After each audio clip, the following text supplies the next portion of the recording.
எதிர்க்கட்சித் தலைவர் சட்ட ஒழுங்கு சீர்குலைஞ்சிருக்கிறதா இன்றைய தமிழக அரசியல் களத்தில் திராவிட மாடல் ஆட்சியை எதிர்க்கின்ற அனைத்து கட்சிகளுக்கும் எந்த விதமான பொருளும் ஆயுதமும் கையில் கிடைக்கவில்லை. ஆதலால் கையில் கிடைப்பதையெல்லாம் இந்த ஆட்சியாளர் மீது தூக்கி எறிய முற்படுகிறார்கள். எதிர்க்கட்சி தலைவர் எடப்பாடி ஆட்சி காலத்தில் பாலும் தேரும் ஆணாக ஓடிக்கொண்டிருந்ததா?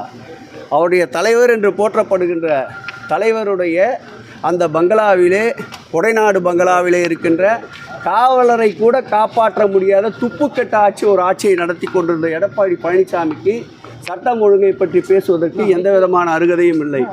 சீமானை பொறுத்தளவில் ஏதாவது காய்ஞ்ச மரத்தில் தான் கல்லடிப்படும்.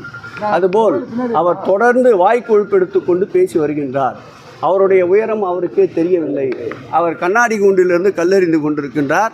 திராவிட முன்னேற்ற கழகம் கற்கோட்டை திரும்ப தாக்க வேண்டும் என்று நினைத்தால் அவர் தாங்க மாட்டார். கலைஞர் குறித்து தவறான அதான் சொல்லிட்டேன், பதில் அதான் சொல்லிட்டேன். சாட்டை துரைமுருகன் அரெஸ்ட் பண்ணீங்க அவரை, அதுக்கு என்னால் முடிஞ்சா சீமான் என்ன கைது பண்ணி பாருங்கன்னு சொல்லிட்டு அவரும் அந்த பாடல் பாடியிருக்காரு. அவர் மேலே எந்த நடவடிக்கைலாம் எடுக்கப்படுமா? நிச்சயமாக அது குறித்து நிறைய காவல் நிலையங்களில் தற்போது பொதுநல விரும்பிகள் புகார்களை தந்து கொண்டிருக்கின்றார்கள். சட்டப்படி சாத்தியக்கூறுகள் இருந்தால் நிச்சயமாக நடவடிக்கை எடுக்கப்படும். இதே பொருள் குறித்து அவர் பாடிய பாடலுக்கு ஏற்கனவே வருத்தம் தெரிவித்திருக்கின்றார் இறைட்டன் ஆக்கு கொண்ட சீமான் அவர்கள். இதே வார்த்தைக்காக ஏற்கனவே மன்னிப்பு கோரியிருக்கின்றார்.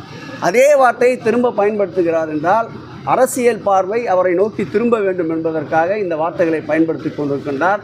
என்னதான் விழுந்து விழுந்து புரண்டாலும் சரி, அல்லது முட்டி போட்டு கொண்டு தவழ்ந்து வந்தாலும் சரி, இந்த திராவிட மாடல் ஆட்சியை நிலைகுலைய செய்ய வைக்க முடியாது. சீமானுடைய வாய்க்கொழுப்பிற்கு மக்கள் தகுந்த பாடத்தை புகட்டுவார்கள். கைது செய்ய வாய்ப்பு இருக்கு. சட்டப்படி ஆதாயம் செய்யப்பட்டு தான் வரும்.